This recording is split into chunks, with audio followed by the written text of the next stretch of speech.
رب اشرح لي صدري ويسر لي أمري واحلل عقدة من لساني ويفقهوا قولي أعوذ بالله من الشیطان الرجیم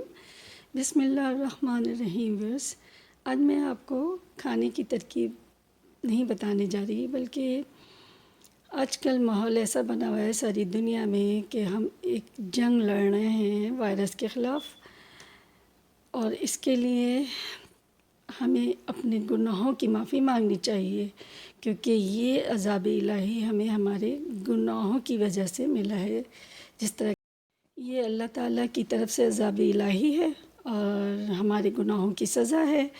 تو اس کے لیے ہم جتنا بھی اللہ تعالیٰ سے توبہ کریں، جتنا بھی اللہ تعالیٰ سے جتنی دعائیں مانگیں، جتنی خیر کی دعائیں مانگیں، اللہ سے اس بیماری سے نجات حاصل کرنے کے لیے رو رو کے گڑ گڑا کے اللہ سے دعائیں مانگیں۔ ہم بہت گنہگار اور بہت ہی بے بس بندے ہیں۔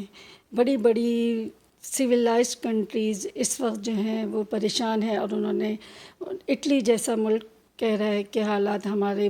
قابو سے باہر ہو چکے ہیں، بڑی بڑی ٹیکنالوجیز فیل ہو گئی ہیں۔ تو اس وقت ہمارے لیے بس ایک ہی راستہ رہ جاتا ہے اللہ سے لو لگانے کا، اور اس سے لو لگانے کے لیے ہمیں ہر طرح کی دعائیں اللہ سے کرنی چاہیے، اللہ سے معافی مانگنی چاہیے، گڑ گڑانا چاہیے، اور اس کے لیے جو ہے ہم اللہ کی رحمت کے شکر گزار ہوں گے، اور اللہ کی رحمت کی طرف دیکھ رہے ہیں ہم۔ تو آج کل جو ماحول بنا ہوا ہے ساری دنیا میں کہ ہر طرف لاک ڈاؤن ہے اور لوگ کوارنٹین میں چلے گئے ہیں، آئسولیشن میں رہ رہے ہیں، تو اس کے لیے ہم ایک اسکیجول بنا سکتے ہیں اپنی زندگی کا پورے دن کا، اور وہ پورے دن کا ہم اس اسکیجول کے ساتھ اگر چلیں گے تو ہمیں بچے ہمارے ساتھ ہیں، ہسبینڈ ہمارے ساتھ ہیں، اور سارا دن ہمیں ان کے ساتھ رہنا ہے، تو اس کے لیے اگر ہم ایک ایسا اسکیجول بنا لیں جس کی وجہ سے ہمیں نہ تو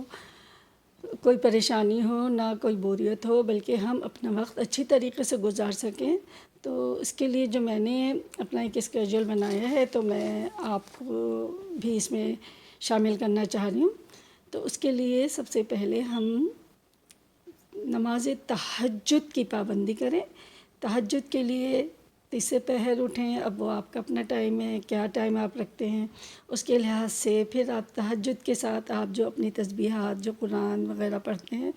فوراً ہی پھر تھوڑی دیر کے بعد اگر فجر ہو جاتی ہے تو آپ فجر پڑھیں، قرآن پڑھیں، اور اس کے بعد ہم اپنا بریک فاسٹ کریں۔ بریک فاسٹ کے ساتھ ساتھ جب ہم بریک فاسٹ ختم کریں تو اس کے بعد ہم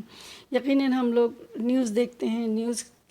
دیکھیں، نیوز وغیرہ دیکھنے کے بعد پھر ہم اپنا ہاؤس صاف کریں، ایک ایک چیز نیٹ اینڈ کلین کریں گھر کی، اس میں اپنے بچوں کو بھی شامل کریں، اپنے ہسبینڈ کو بھی شامل کریں، کیونکہ ظاہر سی بات ہے پورے گھر کی صفائی اکیلے کرنا ناممکن ہے، اور خاص طور پہ پاکستان میں تو ماسیاں ہوتی ہیں، اور آج کل ماسیوں کا داخلہ بھی ظاہر ہے آپ لوگوں نے آنا بند کر دیا ہوگا،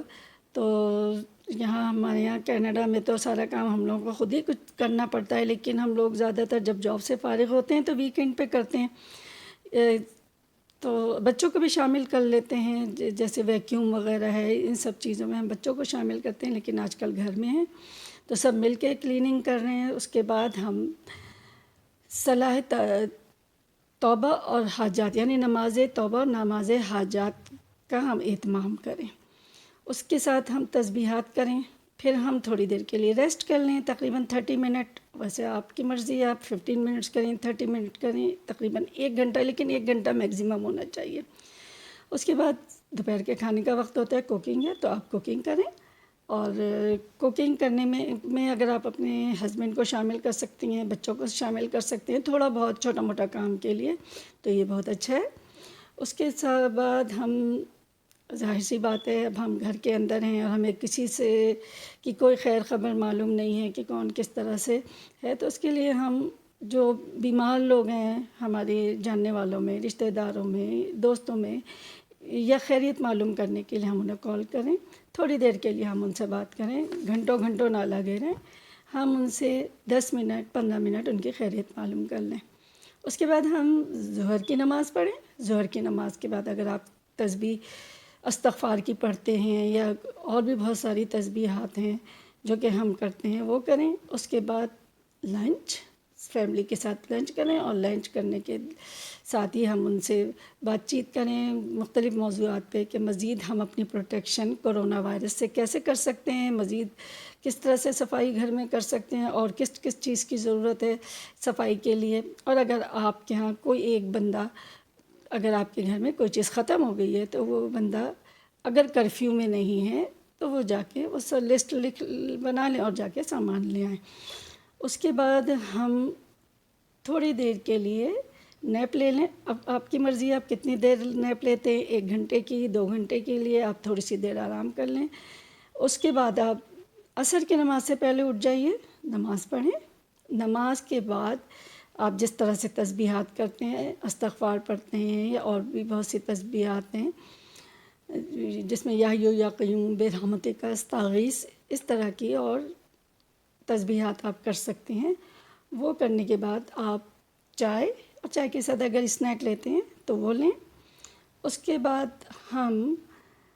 صلاۃ مغرب پڑھیں. اس کے بعد اگر ٹائم بچتا ہے تو کوئی اور ایکٹیویٹی ہم کر سکتے ہیں، لیکن پھر مغرب کے ٹائم ہوتے ہی ساتھ مغرب پڑھیں. مغرب کے تسبیحات کرنے کے بعد تھوڑی دیر کے بعد ہم ڈنر کر لیں. اور ڈنر کرنے کے بعد ہمارا اب آخری کام ہے کہ ہم ڈش واشر یعنی برتن دھوئیں. اگر آپ کے گھر ڈش واشر ہیں تو ڈش واشر میں سارے برتن لگا کے اور پھر ہم اس کو آن کر دیں. اور اس کے بعد ہم جتنے دن بھر میں جتنے کپڑے گندے ہوئے ہیں، نہانے دھونے کے بعد جو کپڑے ہیں ان کو ہم لانڈری میں ڈالیں. لانڈری میں ڈالنے کے بعد اگر ہم اس کو چلا لیں، اس کے بعد پھر عشاء کی نماز پڑھیں. عشاء کی نماز پڑھنے کے بعد ہم اپنا قرآن شریف اگر سنتے ہیں، زیادہ تر رات کو سونے سے پہلے ہم لوگ تبارک الذی پڑھتے ہیں، سورہ تبارک الذی اور سورہ واقعہ پڑھتے ہیں، اور سورہ رحمان. تو آپ چاہیں تو سورہ رحمان پڑھ بھی سکتے ہیں اور سن بھی ویسے سکتے ہیں. ویسے صبح کی جو ہم فجر کی نماز پڑھتے ہیں اس کے بعد سورہ رحمان، سورہ یاسین اور سورہ مزمل کو جو ہے اپنی زندگی کا ایک حصہ بنا لیں، اپنی زندگی میں شامل کریں لیں. قرآن تسبیحات کو اپنی زندگی میں شامل کر لیں. اور آج کل خاص طور پہ ہمارا ناطہ اللہ تعالیٰ کی کتاب قرآن مجید اور نماز کے ساتھ زیادہ تعلق جڑ جانا چاہیے، گھر کے کاموں کے ساتھ ساتھ. اور جب ہم سارا کام ہمارا ہو جائے تو سونے سے پہلے ہم ٹائمر سیٹ کریں اگلے دن کے تہجد پڑھنے کے لیے کہ ہم وقت پہ اٹھ جائیں. تو بعض اوقات ایسا ہوتا ہے کہ ہمیں پتہ ہوتا ہے کہ ہمارے اٹھنے کے ٹائمنگز کیا ہیں تہجد کے، لیکن آنکھ نہیں کھلتی ہے. تو اس کے لیے ہم کوشش کر رہے ہیں کہ اپنی عشاء پڑھ کے، اگر آپ کے وقت کے مطابق جس وقت عشاء ہوتی ہے عشاء پڑھ کے ہم سو جائیں. سونے کے بعد جو ہے اب دوسرے دن کا ہم شروعات تہجد سے کریں. دوسرے دن کی شروعات جب تہجد سے ہوگی تو انشاءاللہ ہمارے گھر میں رحمتیں، برکتیں سب کچھ ہوگی. اور اللہ چاہے گا تو اللہ ہمیں اس بیماری کو ہمارے قریب بھی نہیں پھٹکنے دے گا، نہ ہمارے والدین کے، نہ ہمارے بہن بھائیوں کے، نہ ہمارے رشتہ داروں کے، کسی کے قریب انشاءاللہ تعالیٰ یہ بیماری قریب بھی نہیں آئے گی. اللہ سے دعا کریں، اللہ سے جب ہم اس طرح روزانہ اللہ سے لو لگائیں گے اور اللہ سے مانگیں گے تو اللہ یقیناً اللہ تعالیٰ ہم سب کی حفاظت کرے گا انشاءاللہ تعالیٰ. آج بچے، بوڑھے، جوان سب پریشان ہیں اللہ نہ کرے، کیونکہ یہ ایسی اندیکھی بیماری ہے جو کسی کو نہیں پتہ کہ کسی وقت بھی ہو جائے. تو اس کے لیے ہم تسبیحات میں بسم اللہ الذی لا یضر مع اسمہ شیء فی الارض ولا فی السماء وہو السمیع العلیم، صبح 3 مرتبہ اور شام کو 3 مرتبہ یعنی مغرب کی نماز کے بعد. اور اس کے علاوہ اور بھی بہت سی دعائیں ہیں جو آپ لوگوں کو وقتاً فوقتاً پتہ چلتی جا رہی ہیں، اور آپ کو بھی بہت سی دعائیں معلوم ہیں. اور اگر آپ کو معلوم ہے تو آپ ہم لوگوں کے ساتھ ضرور شیئر کریں. اور ساتھ میں ایک اور دعا میں آپ کو بتا رہی ہوں جو کہ کسی بھی بیماری کے لیے ہے، لا یعلم من خلق وهو اللطیف الخبیر. اور آپ اپنے گھر میں سورہ بقرہ کی تلاوت کا اہتمام کر لیں، جو کہ بہت سارے ماشاءاللہ ہمارے قاری حضرات نے یوٹیوب پہ ڈالی ہوئی ہیں، جیسے شیخ سدیس کی ہے، یا شیخ یا عبد الباسط صاحب کی ہے، ان سب کی آپ گھر کے اندر اس کو سننے کی عادت ڈالیں۔ تو اس کے ساتھ ہی دعاؤں میں یاد رکھیے گا، اللہ آپ کا، میرا اور ہم سب کا حامی و ناصر، ہم سب مسلمانوں کو اللہ تعالیٰ اس بیماری سے نجات دے، انسانیت کو اس بیماری سے نجات دے، اور ہم پھر پہلے کی طرح ہو جائیں۔ پہلے کی طرح کے معنی ہم اللہ کو یاد کریں، اللہ کو یہ نہ ہو کہ ہم پہلے کی طرح اس طرح ہو جائیں جن برائیوں میں ہم مبتلا تھے، بلکہ اللہ تعالیٰ اس دوران ہمیں ساری برائیوں سے چھٹکارا دلا دے اور ہم اچھائیاں کرنے کے عادی ہو جائیں، پڑوسی کا خیال کریں، ایک دوسرے کے دکھ درد میں شریک ہوں، برائیوں سے بچیں۔ اگر یہ ہماری آزمائش کا وقت ہے، اگر اس وقت میں ہم نے اپنے آپ کو بالکل صحیح کر لیا، سدھار لیا، تو انشاءاللہ تعالی ہماری آئندہ کی زندگی بہت اچھی گزرے گی۔ السلام علیکم ورحمۃ اللہ وبرکاتہ۔ اللہ حافظ ویورس، دعا میں یاد رکھیے گا، آمین۔